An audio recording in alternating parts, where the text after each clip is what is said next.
Bonjour à tous et bienvenue dans cette nouvelle édition du 18-18 consacrée au festival de notre belle région. Et nous sommes aujourd'hui à Apt pour les Tréteaux de nuit qui débutent ce soir avec l'humoriste Olivier de Benoît que nous allons rencontrer d'ailleurs dans quelques instants. Mais juste avant, je vous propose de plonger dans les coulisses de ce festival qui compte beaucoup sur ses bénévoles.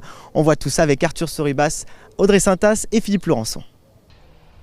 À quelques heures du lancement, tout doit être prêt pour les tréteaux. Et en coulisses, on s'active pour recevoir dans les meilleures conditions les 2200 festivaliers. C'est 11 mois de travail où dès le mois de septembre, on commence à prévoir la programmation pour qu'elle soit prête déjà pour le mois de décembre afin de pouvoir mettre en vente dès le mois de février. Donc ça veut dire qu'on a notre travail de notre côté, plus ce bénévolat en plus qui prend pas mal de temps. S'il n'y avait pas le bénévolat, on ne pourrait pas y arriver. Et puis après, la cerise sur le gâteau, c'est quand on arrive le jour J où on voit les artistes, on mange avec eux, on les côtoie. Donc c'est vraiment le top à ce moment-là.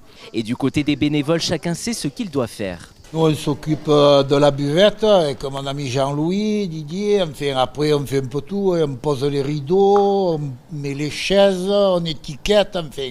On a pas mal de travail. Nous, on s'occupe des loges, de l'accueil des artistes.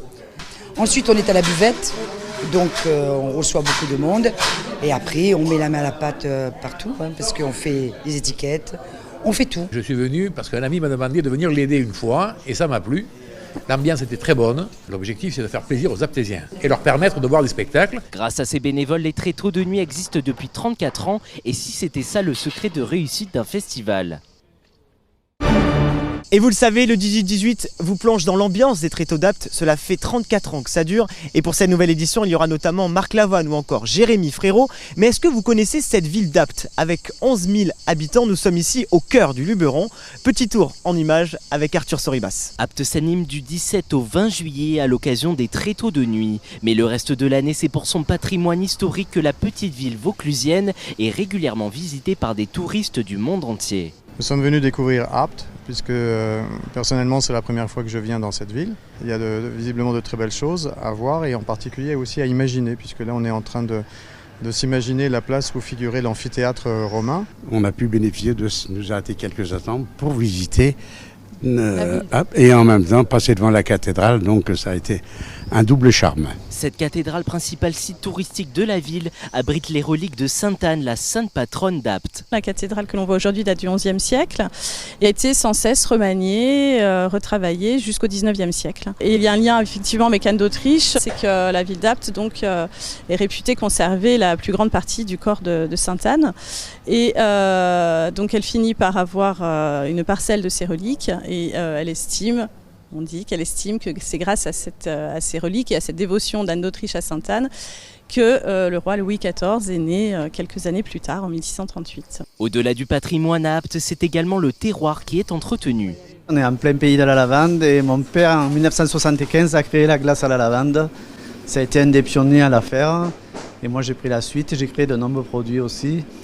Plusieurs parfums de glace lavande, des sorbets. Après, ensuite, on a fait du nougat, de la guimauve, beaucoup de meringues on fait, un gâteau au chocolat lavande. Au moment des rois, je fais un gâteau de roi à la base de lavande qu'on a déposé à l'INPI, on est les seuls à le faire. Entre patrimoine et terroir, Apt n'a plus rien à prouver. Il est l'heure de retrouver notre invité Olivier de Benoît. L'humoriste jouera pour la dernière fois son spectacle 040 et nous l'avons rencontré quelques heures avant de monter sur scène. J'aime jouer quand les gens sont prêts parce que c'est vrai que j'aime pouvoir toucher les spectateurs et on n'est jamais aussi bien que dans des configurations à taille humaine. Non, moi voilà, il m'est arrivé de faire quelques zéniths, j'en fais parfois quand il n'y a pas le choix dans d'autres salles, mais naturellement, plus la salle est petite, plus mieux je préfère. Et d'ailleurs, ne venez pas. Moi, on sera mieux, on se portera. Non, je crois que voilà, le one man show en plus, en général, la meilleure jauge, c'est 400-500 places quand on arrive à toucher les gens, etc. Donc moi, je suis ravi et puis je suis d'autant plus ravi que ce soir, c'est la dernière date de mon spectacle 040 après 3 ans d'exploitation. Ma femme m'a quitté. C'est horrible ça. Vous êtes des malades. J'ai essayé de la retenir. On termine par la meilleure.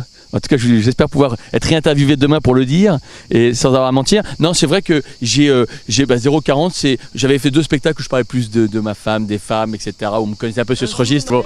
J'avais inventé le parler faux à l'époque. Et en fait, là, je m'étais dit, tiens, il me reste une cartouche. J'avais jamais parlé de moi. Et comme je trouve ça extrêmement intéressant, non, je parle de, voilà, non, sauf que je parle pas de moi, parce que moi, en tant que tel, tout le monde s'en fout. Par contre, c'est un prétexte pour parler de toute ma vie de 0 à 40 ans, qui est tronçonnée comme un score de tennis, 0,15, 15-30, 30-40. Ça permet voilà, d'avoir plein de sujets variés et plein de formes d'humour variées, puisqu'il y a des sons, des objets, des images. Il y a même un personnage sur scène qui apparaît, j'en dis pas plus, au cas où certains viennent ce soir, qui est truculent. Voilà, c'est un spectacle que je regrette parce que c'était le meilleur des 3. Je dis à chaque fois que j'ai un enfant, je fais un one-man show, et comme j'en ai eu un 4e, je n'ai pas d'autre choix que de remonter sur scène. Je me considère comme un funambule, c'est-à-dire que le jour où j'arrête de marcher, je tombe. Voilà, c'est la fin de ce JT consacré au tréteaux de nuit à Apt. On se donne rendez-vous demain pour un nouveau JT, cette fois-ci pour le Festival d'Aix-en-Provence. En attendant, bel été à tous sur laprovence.com.